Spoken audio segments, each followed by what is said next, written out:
फिक्र की अगली खबर में एक कीवर्ड है और वो है प्रेशर। ये पूरी खबर इस प्रेशर शब्द के इर्द गिर्द सिमटी है। हरियाणा में कांग्रेस के लिए जो अप्रत्याशित नतीजे रहे, अब उसका साइड इफेक्ट प्रेशर पॉलिटिक्स के रूप में दिखने लगा। इंडिया गठबंधन के सहयोगियों ने कांग्रेस को हार पर ताना देना शुरू कर दिया है। हरियाणा में कांग्रेस की हार के अलग अलग कारण गिनाकर लगातार दबाव की मात्रा बढ़ाई जा रही है।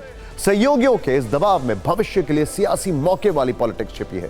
पहले आपको कांग्रेस के सहयोगियों के कुछ बयान दिखाते हैं, इसके बाद बयानों के मायनों का विश्लेषण करेंगे। हरियाणा में कांग्रेस की हार के बाद शिवसेना उद्धव गुट सबसे ज्यादा मुखर है। उसके नेता लगातार कांग्रेस को चिढ़ाने वाले शब्द बाण चला रहे हैं। बीते 24 घंटे में उनके बयानों की फ्रीक्वेंसी बढ़ती जा रही है। कल प्रियंका चतुर्वेदी ने कहा था कि बीजेपी से सीधी लड़ाई में कांग्रेस कमजोर पड़ जाती है।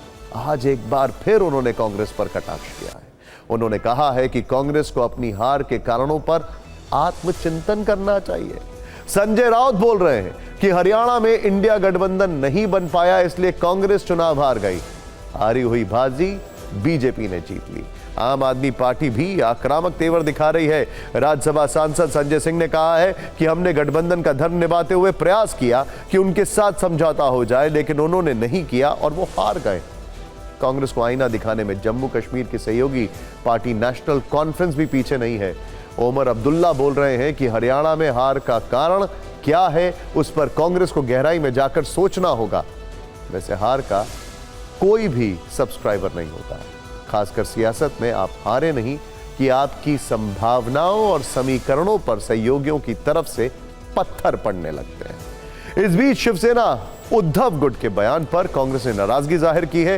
पार्टी नेता जयराम रमेश ने उन्हें लोकसभा चुनाव के नतीजों की याद दिलाई है, जिनमें महाराष्ट्र की 48 सीटों में से 13 सीटें जीतकर कांग्रेस पहले नंबर पर थी।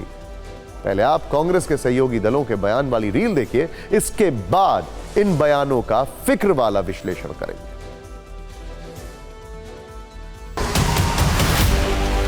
हरियाणा में इंडिया गठबंधन नहीं बन पाया क्योंकि वहां कांग्रेस को लगता था कि बस हम अपने ताकत पर, अपने बलबूते पर जीतेंगे तो सत्ता में और कोई भागीदार नहीं चाहिए।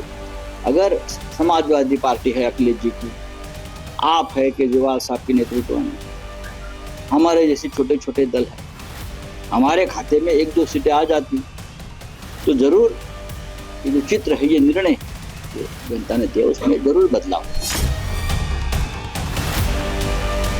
सार्वजनिक रूप में इस तरह से अलायंस को ये एलिगेशन नहीं लगा सकते। क्या संजय राउत के आपत्ति है। साथ साथ चलते तो कुछ और बात होती, कुछ और नतीजे होते, एक अलग शाम होती।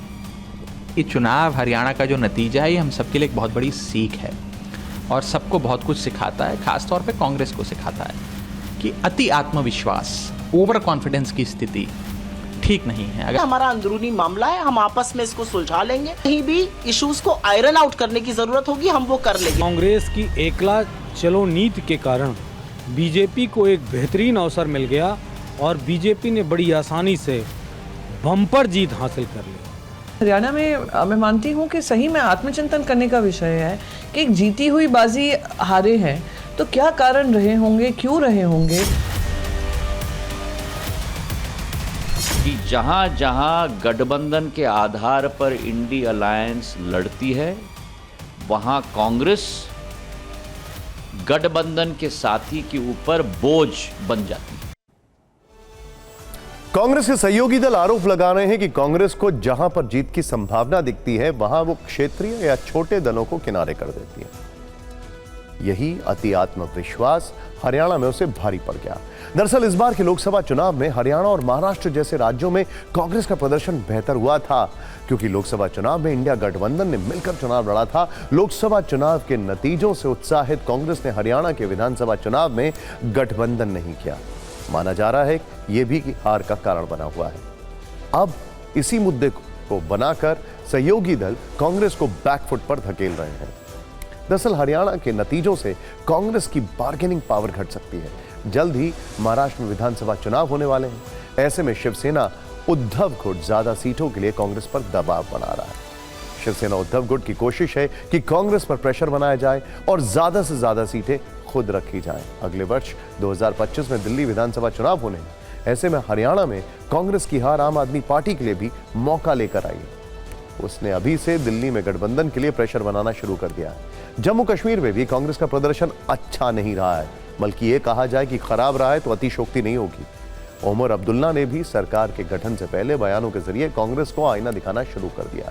कुल मिलाकर हरियाणा की हार के बाद इंडिया गठबंधन में सहयोगी क्षेत्रीय दल कांग्रेस को आंखें दिखा रहे हैं और भविष्य के चुनावी रण के लिए मौके की तलाश कर रहे हैं। इंडिया गठबंधन के बाकी सहयोगियों ने कांग्रेस को तेवर दिखाए, तो भला समाजवादी पार्टी अध्यक्ष अखिलेश यादव कहां पीछे रहने वाले थे? चुनाव नतीजों के दिन तो उनकी तरफ से कुछ नहीं कहा गया। हालांकि पार्टी ने आज यूपी में 10 सीटों पर होने वाले उपचुनाव के लिए 6 उम्मीदवारों के नाम का ऐलान कर दिया। यह लिस्ट जारी करके समाजवादी पार्टी ने 5 सीटों की मांग के साथ गठबंधन के प्रस्ताव पर कांग्रेस को जवाब दे दिया है। सूत्रों से खबर यह है कि कांग्रेस उपचुनाव में 10 में से जो 5 सीटें चाहती थी उनमें फूलपुर और मंजवा भी थी, लेकिन इन दोनों सीटों पर समाजवादी पार्टी ने आज नाम घोषित कर दिए। करहल से एसपी ने तेज प्रताप यादव, मिल्कीपुर से अयोध्या के सांसद अवधेश प्रसाद के बेटे अजीत प्रसाद, सीसामऊ से नसीम सोलंकी और फूलपुर से मुस्तफा सिद्दीकी को उम्मीदवार बनाया। सूत्रों से खबर यह भी है कि समाजवादी पार्टी कांग्रेस को सिर्फ 1 सीट देना चाहती है। पार्टी के भीतर गाजियाबाद सीट कांग्रेस को देने पर सहमति बनी है। अब अखिलेश के ऑफर पर कांग्रेस के जवाब का इंतजार। खैर, हमने थोड़ी देर पहले जम्मू कश्मीर का जिक्र किया था और आपको बताया था कि वहां पर भी कांग्रेस का प्रदर्शन अच्छा नहीं है और बीजेपी ने अपना अभी तक का बेस्ट परफॉर्मेंस दिया। फिक्र में हम बात कर रहे हैं नेशनल कॉन्फ्रेंस के उपाध्यक्ष ओमर अब्दुल्ला की और उनकी झूला पॉलिटिक्स की। ओमर अब्दुल्ला जम्मू कश्मीर के नए मुख्यमंत्री बनने जा रहे हैं, लेकिन आर्टिकल 370 पर ओमर अब्दुल्ला ने झूला झूलना शुरू कर दिया है। कहते हैं राजनीति की बाजी पलटने में ज्यादा वक्त नहीं लगता है। वर्ष 2019 में जिस वक्त मोदी सरकार ने जम्मू कश्मीर से आर्टिकल 370 पूरी तरह खत्म किया था, उस वक्त ओमर अब्दुल्ला को हाउस अरेस्ट कर लिया गया था। काफी वक्त बाद सार्वजनिक जीवन में उनकी वापसी हुई है और तब से ही ओमर अब्दुल्ला के लिए आर्टिकल 370 बड़ा राजनीतिक हथियार बन गया है।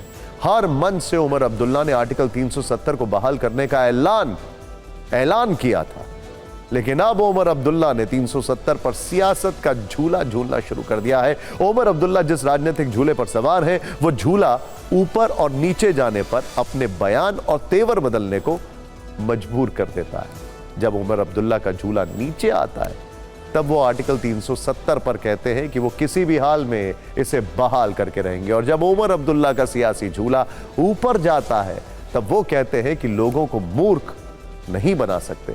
आर्टिकल 370 बहाल करना इतना आसान काम नहीं है। पिछले 5 वर्षों में आपने कई बार ओमर अब्दुल्ला को यह कहते हुए सुना होगा कि वो मरते दम तक आर्टिकल 370 के लिए लड़ते रहेंगे, आखिरी सांस तक वो आर्टिकल 370 की लड़ाई लड़ेंगे। लेकिन जम्मू कश्मीर में बड़ी राजनीतिक जंग जीतने के बाद ओमर अब्दुल्ला के तेवर थोड़े सॉफ्ट नजर आ रहे हैं।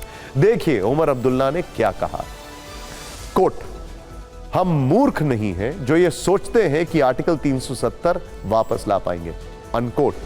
फिर से कोट, हमें उम्मीद है एक दिन सरकार बदलेगी, प्रधानमंत्री बदलेंगे, तब इस मुद्दे पर चर्चा करेंगे। अनकोट।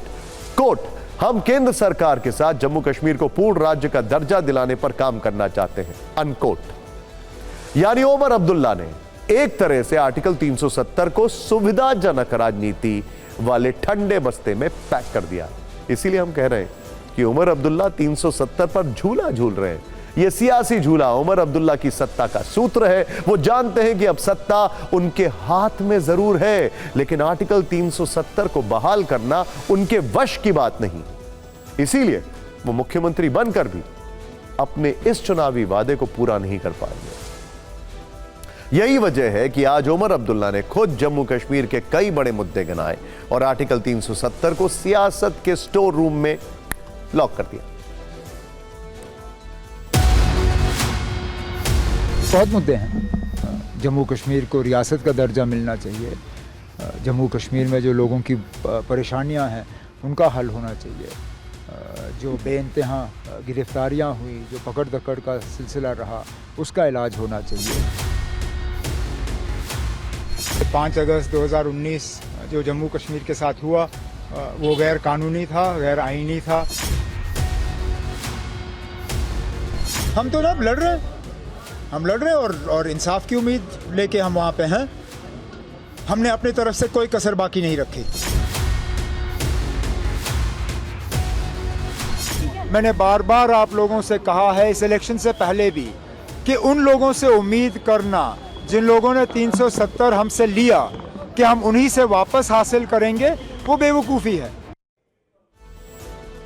क्या कहेंगे, बदले बदले से अंदाज नजर आते हैं। लगता है साहब अब विपक्ष में नहीं सत्ता में नजर आते हैं।